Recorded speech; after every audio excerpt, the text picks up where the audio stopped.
My most vivid play memory, growing up when I was young, I had a fascination with shark things, and so that sort of came about via my grandfather was heavily involved with karate, judo, and many other martial arts, and so it wasn't uncommon for us to be watching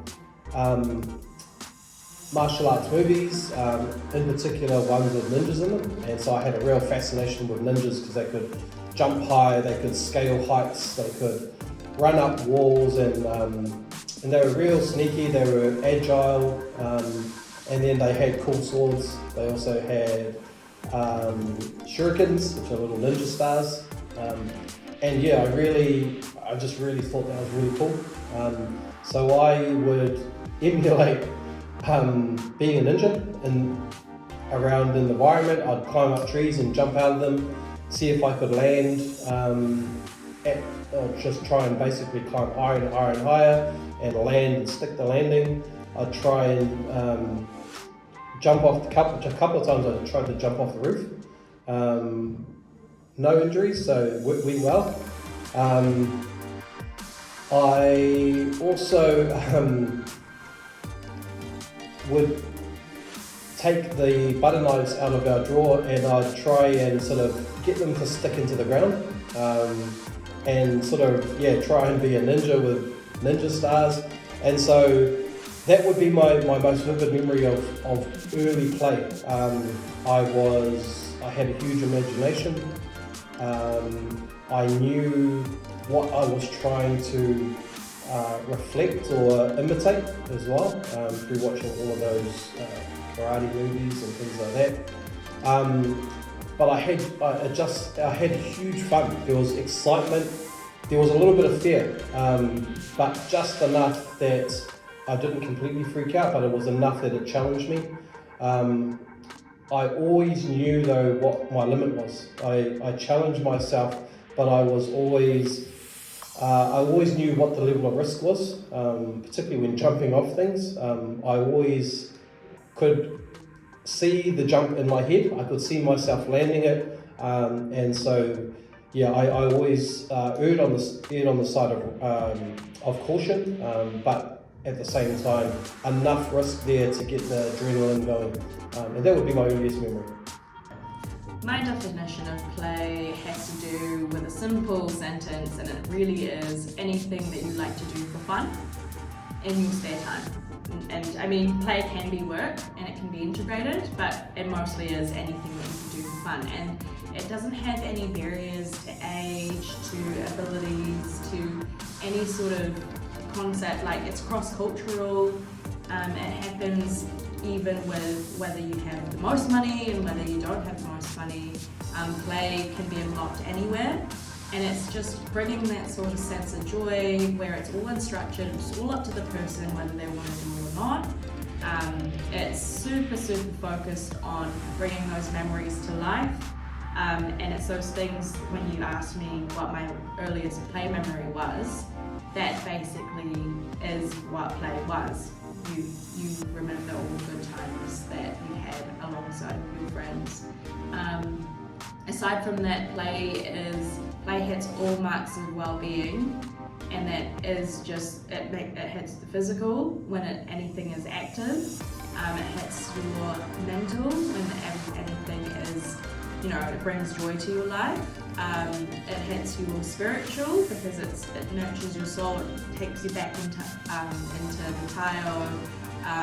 There is a lot of work done with spiritual play where kids can play in churches and settings, and it's very whānau oriented, and particularly in West Auckland, that's what we see here in play.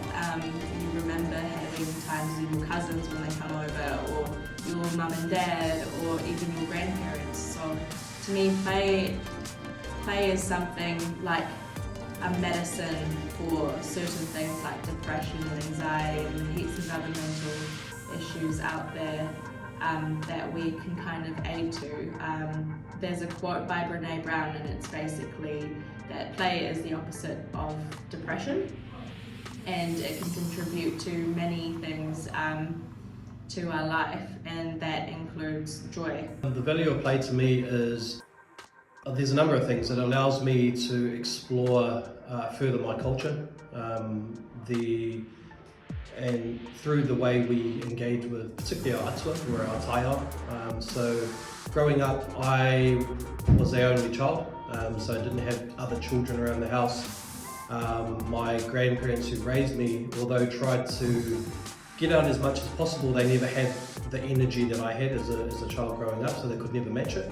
So I constantly ended my day with tons of energy. And so growing up, there were a number of ways I was able to exhaust energy, but then also in the interaction with play through a cultural lens, being born and raised in a Māori world view, I was very aware that there was this natural environment, that we had atua that were responsible for many of the settings in our taiao, and so through the personification of these atua, that has been a process passed down generation to generation, where we see tāne mahuta as a personification, not as a tree. We see tangaroa as a personification, not as the moana. So knowing, understanding that concept, I always had friends. I always had someone or something that I could engage with, that I could create a relationship with. And so through the personification of our atua, like tāne mahuta, for example, we could also start to understand the characteristics of tāne mahuta. We could understand the characteristics of tangaroa. So tangaroa on any given day could be calm, could be stormy, and so through those actions of tangaroa, I could know my limitations around how much I could engage with tangaroa. So when was a good day to not engage with tangaroa? When was a great day to engage with tangaroa? And so some of these things also taught me about the level of risk I could take with tangaroa. So although it might be storming, there may be a boundary I could push, and I could learn from that. And I definitely learned when I pushed the boundary too far, because tangaroa would let you know that you pushed them too far. And so just like any other friend, your friends have days when they're in good moods, bad moods. They're dealing with other things in their lives, and so you start to learn how to read people. You learn also through what I learned through understanding our atua through the personification of them is also where I stood in the pecking order. So I learned my boundaries. I also learned how to be innovative around how to engage with them. So I played games, tāpiro, for example, taonga tāpiro, Māori traditional Māori games. But if for some reason tāwhiri mātia came to the game would change. So therefore the rules changed. So I was very aware of not only the personification of our atua, but also how each atua affected each other. So on any given day, again, tangaroa may be calm, but tāwhiri mātia may whip up send some wind that upset tangaroa. And so therefore, the engagement or the level of engagement I could have with those two personifications or the two atua would be very different. So I learnt about whanaungatanga. I learnt about having relationships. One thing I learnt really early is that although I was, I suppose in a human sense, alone, I was never actually alone. I always had, through the personification in my belief system, I always had a friend. I always had someone to play with.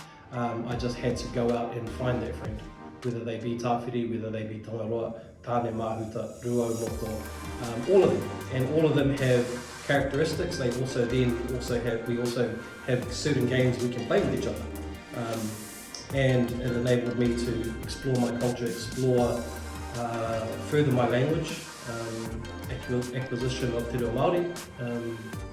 So that's growing up, that was what I felt was the most beneficial to me around the tāpiro. To me, play is important to tamariki because it's all child-led. It creates that sense of independence for the child to decide on their own, to not have any adult interference. It's all based on them. It really does help them build up that emotional capability to when they grow up. As a person that's played a lot, I feel like it's built that confidence in myself, so I don't need to doubt myself whenever I want to make a decision. It helps you bounce back as you get older and realize and calculate risk really easily and make those decisions head on. It's also beneficial for tamariki because it makes you a team player. For someone that's socially there and anyone that you can sort of depend on. It helps with that social aspect because you grow those relationships all throughout your childhood that somewhat could also be some of your mates, as it could be some of your mates in the future. It really does hold true for tamariki because it does give them the autonomous right to just let them be kids and then to have that carried on as an adult, because that's a really great quality to have, to be that playful sort of person as you grow older. Because as things start impeding, you start wanting to see things in a different perspective. You'll start flipping and seeing and viewing other things as more playful than the norm, and that's really great because it builds on for that innovation skill that a lot of adults truly need when we want to build a better society for everybody. So to me, it's plain and simple. That's why we really need play in our lives, and it should still continue after being a child. So yeah, that's me.